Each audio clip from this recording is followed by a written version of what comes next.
Were they looking for a home for you to go to? But I have nowhere to go. We have children living in an office building. I can't even sleep at night. What's the point of being here? If I have somewhere to go, I can sleep in a bed. Hearing that just breaks your heart. Those are just some of the sights and sounds our 10 Investigates team uncovered from our foster care system. Tonight, as 10 Investigates shows us, foster children are sleeping, sometimes living in county office buildings. Tonight, our months-long investigation has uncovered a problem that affects the state's most vulnerable children. Here's Chief Investigative Reporter Vinna Taverley with the video proof and its rippling effects. In a county office building in the middle of the night, police respond to a child in need.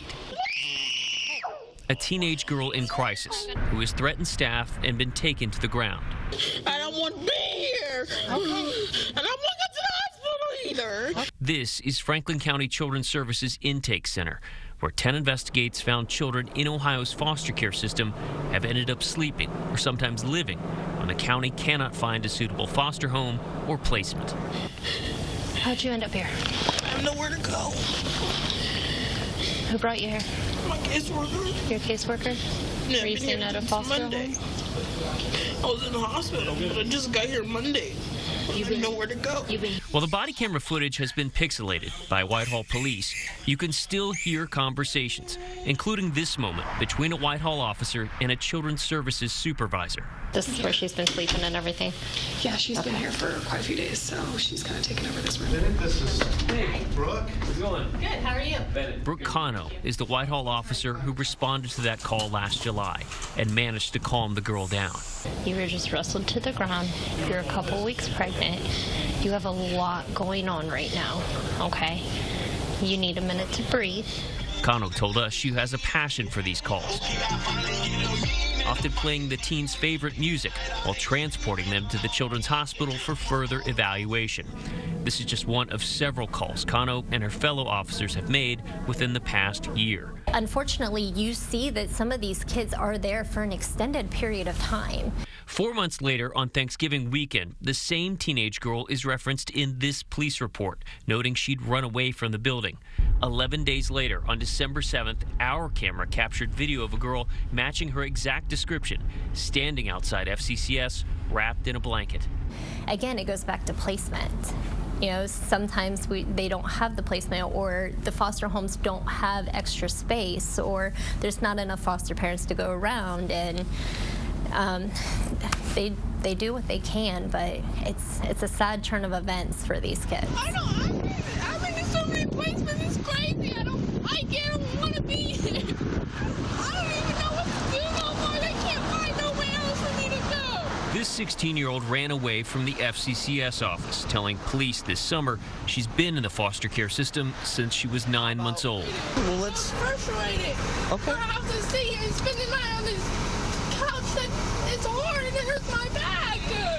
He's threatening staff and saying he's going to tear up the place. And he's been here for 3 days. Yesterday he ran, came back. On another run, a sheriff's deputy expresses concern to Franklin County Children's Services over repeatedly calling police to deal with children at the county office. Because we can't keep calling them to come out here for this, but he's threatening staff, and he's saying he's going to tear up the place. So at this point, somebody need to be up here with him. We have nobody. Yeah, can't say that enough. I can't keep doing it. The repeated calls have led to increased frustrations. It is a countywide problem between Children's Services and the juvenile correction system, where they do not want to do their jobs and keep kids where they need to be kept. Yeah, but we don't want to freaking deal with them. No, there are sworn deputies working inside here who let these children walk out and then call us to come catch them and bring them back. And guess what? We can catch them and bring them back. Over the past 16 months, 115 children spent the night in the offices of Franklin County Children's Services. The county says that number may include kids who were counted more than once, especially if they left for a placement but were then sent back. The state could only provide an estimate that last year, roughly 400 children across the state spent at least one night in a county office. In Cuyahoga County, workers there complained to county officials during a meeting last July. We've had it up to here. Will y'all act then? Because no one is doing anything right now. And I'm sorry, I'm frustrated. I am angry. The problem is that these kids that come in, they go out of the building, they come in as they want. So they go here, they steal food at Dave's, come back. They go out, they prostitute, they come back.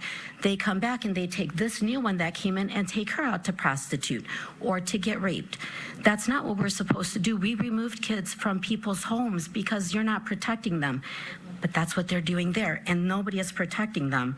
FCCS and the state agency that oversees them, ODJFS, both declined multiple interview requests from 10 Investigates. I don't want to be here. We took our findings to Kim Eckhart with the Children's Defense Fund Ohio, a nonprofit that advocates for children and their safety. There's a pattern. And that there's a problem with placement. Yeah, absolutely. Yeah, I think that, you know, we don't want this to be happening, and so we don't necessarily want to invest our energy in addressing it because we would rather it not be happening. But the solution is not to ignore it. Eckhart says there should be additional funding and dedicated staff assigned to deal with foster children who are in between placements. It is untenable that the default sanctioned solution that we have all somewhat kind of agreed upon is that just staying in offices is okay. It's not okay. It's not okay. And we can do something about this. And Bennett is joining us live now from Franklin County Children's Services. And Bennett, what are the calls for change this evening? Yolanda, as you heard, the advocates right now, they want a couple of things. They want the state to require the counties to keep a more accurate count of how often this happens, how often children end up spending the night in the offices. We've also taken our findings to a state lawmaker. Here's her reaction to some of what we found. Obviously, that's a devastating number. No child should have to spend the night in an office building.